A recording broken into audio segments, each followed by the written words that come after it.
Hello, hello. So, I'm here to talk to our renters. So, there was a video that I did. It's already loaded and it's called Must Know Life Skills Renting. In that video, I go over things like landlord tenant laws and what you need to do in case you're having a problem with your landlord. So, I don't want to repeat that in this session because I want to go over renters insurance. What about roommates and other, like, I want to go into that. If you're concerned about if this is a landlord tenant type of question, head on over to that other video, resources in there, plus Rondaisms.com, and go there, click under renters insurance. It'll have information for you. So now let's get to the meat of the matter. What is renters insurance? Renter's insurance covers your belongings. Here's the thing, because this is the one question that everybody keeps asking. The landlord's insurance covers the building. As a renter, you don't own the building. You're just renting the unit. The landlord's insurance covers the building. And like that's the landlord's property. What's inside the unit, your belongings, is what renter's insurance covers. So there's three parts to renter's insurance. The first one is personal property coverage, which covers your belongings, your clothes, your furniture, your electronics. The second one is called personal liability coverage. If you threw a party in the apartment and somebody got injured and then they try to sue you, if you have a pet, your pet bit somebody, you get sued. Personal liability coverage covers that. The third thing is called loss of use or additional living expenses, and this operates. There's water damage. Your apartment is no longer livable. There's been a hurricane. There's been a flood, something like that, and your landlord, property management has said you need to move out. Then loss of use covers your temporary housing. However, and I'm going to go here first because I know people, you don't get to decide, what, my apartment's not livable anymore. I need to get temporary housing. In order for loss of use to happen, you need to call your renter's insurance carrier, tell them, and then they will tell you whether or not you meet the standards for loss of use. Okay? So, and I always say if there is damage, water damage, fire damage, whatever it is, take a picture, take a video so you have evidence, but do not just assume, like I said, each renter's insurance carrier has a definition of what's unlivable. So you cannot independently decide my place ain't livable. I need to have them put me up someplace.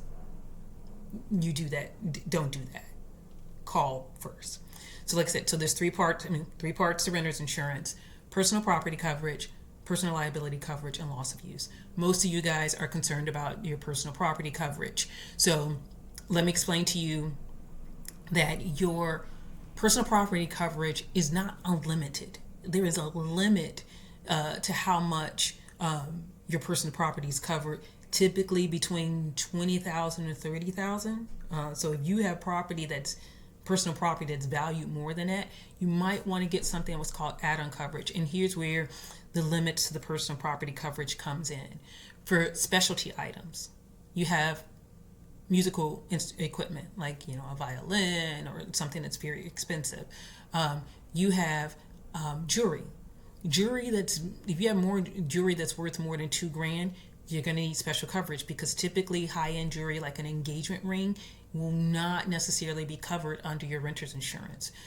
So it's like high-end electronics, jewelry, furs. If you have musical instruments, like I said, if you're a DJ and your equipment's there, you might need what's called add-on coverage, or a rider or a floater that covers that. So just because you have renter's insurance, it doesn't mean that everything is going to be covered. So this is where you want to go talk to your carrier to find out what your policy says. I'm thinking now about people who have been renting in the wildfires in California. Renter's insurance should cover their relocation, give them temporary housing under the loss of use or additional living expenses. There again, contact your insurance carrier. If you can, don't put yourself in an unsafe situation. Take pictures of the damage. And again, like I said, your landlord's insurance does not cover your personal property. So you not having renter's insurance is the risk you assume.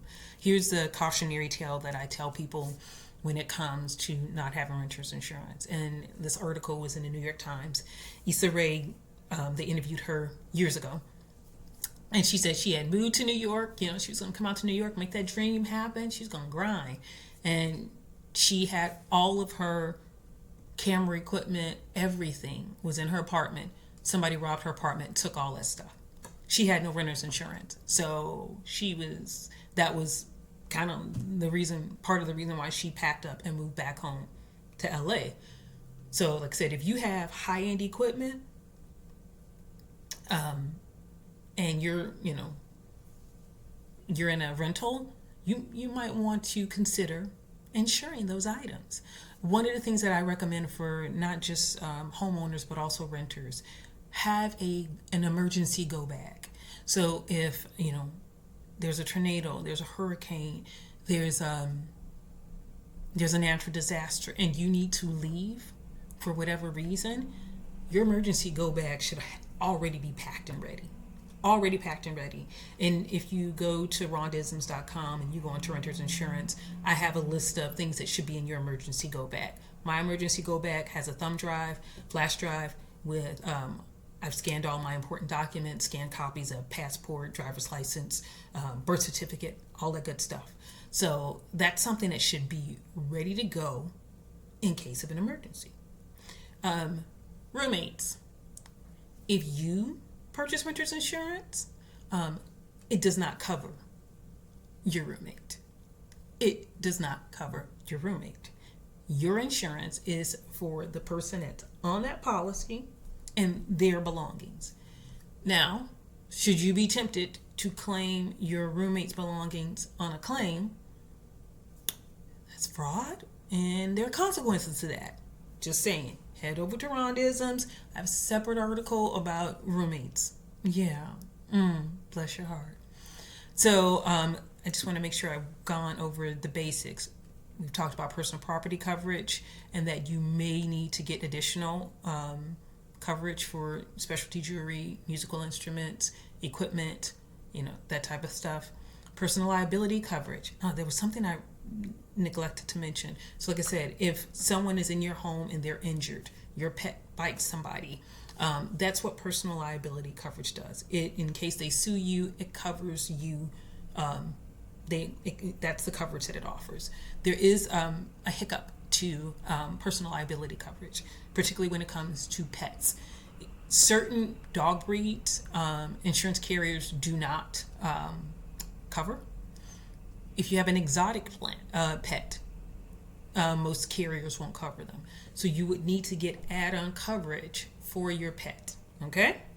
And the pet liability insurance is not pet insurance for your pet's medical care. Pet liability is, like I said, it's in case your pet bites somebody or does something like that and you're sued, insurance will cover you in that instance. Okay. So let's just wrap this up. Renter's insurance covers things that happen to your stuff, things that you're responsible for, and things that force you out of your rental. In all of these situations, if you need to file a claim, you need to timely notify your insurance carrier. A lot of insurance carriers have a provision that if they're not timely notified, they can deny your claim. If it's something where you think you need to move out your unit, you need to notify, immediately. Get on the phone. If it's something where property management has said you must evacuate, keep that email, keep that notice, take a picture so you have evidence in case, the insurance company wants it. I'm quickly going through to make sure I've covered most of these things. We talked about roommates. We've talked about your go bag. I think that's like the basics. And then, like I said, when it comes to questions about landlord tenants, I did a video on that already. You can go over there, but I will just say this. It is good to find out that wherever you're living and wherever you decide to rent, you are aware of, one, does that city, county, state have landlord tenants ordinance, and what are the rules? Like if you're thinking I need to break my lease because I got a new job, you may not be able to. You can break your lease, but some states have it where you're required to pay the remainder of the lease. You need to be aware of these type of things. So wherever you rent, you want to be sure to be aware of those things. If you're going to get a roommate, like I said, your renter's insurance only covers you. It doesn't cover your roommate. If you're getting a roommate, one of the things that I would really recommend is that you guys draft an agreement between each other. If you are a clean person and you're a messy person, maybe you guys should agree on having weekly or bi-weekly maid service. If you're subletting a room, so the lease is in your name, but you got a second room and you're selecting, you want to come up with a rental agreement, because I've done that before. And there's things like go look at the article. I was shocked and amazed, because you assume that people are raised a certain way, and then you find out that for the 3 months that they rented your room, they never washed the linens or the bath towels. Things like that. Nasty. Anywho, so if you want more resources, just go to rondaisms.com and then click under renters insurance. All right.